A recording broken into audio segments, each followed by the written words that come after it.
Nabi Isxaaq calayhi salaam intaanu dhalan ayaa lagu sii bushaariyay hooyadii Saara inuu dhalan doono wiilkaas oo la dhaho Isxaaq oo isla markaana laga dhigi doono nabi. Bushaaradiisuna waxay badan ku soo aroortay Qur'aanka Kariimka. Nabi Isxaaq calayhi salaam wuxuu ka mid yahay afarta nabi ee is dhalay. Nabi Isxaaq calayhi salaam sidoo kale waxa dhalay Nabi Ibraahim calayhi salaam. Nabi Isxaaq calayhi salaam waxa la soo diray dadka Falastiin degan dhulka Falastiin.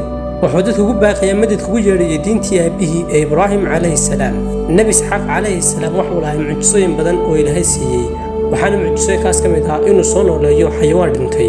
sidoo kale waxaa la sheegaa in xayawaanadu xilligiisii ay ashaadan jireen sida dadka kale. dadkii reer Shaam markii ay riban waayeen nabiga waxay isku dayeen inay xujeeyaan. kadib waxay keeneen xayawaan aanan dhalayn. kadib waxay Nabi Isxaaq calayhi salaam ku dhaheen xayawaankan u duceey kadib aan eegno inuu dhale. kadib Nabi Isxaaq calayhi salaam alla ayuu bariyay allana ducadii uu ka aqbalay. maalintaas kadib 9 jeer ayuu dhalay.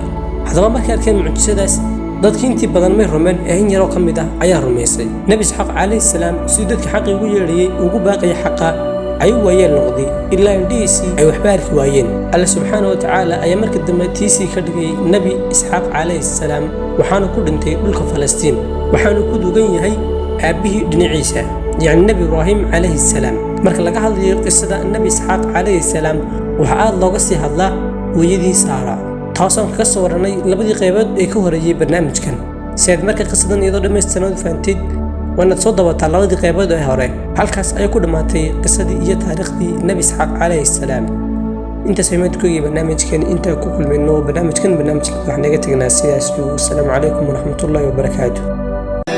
وحي من القصص التي دلت على الله الجليل قصص تجلت حبكة تالله ليس لها مثيل تالله ليس لها مثيل وحي من القصص الجميل يشفى به القلب العليل وحي سماوي هما وانساب مثل السلسبيل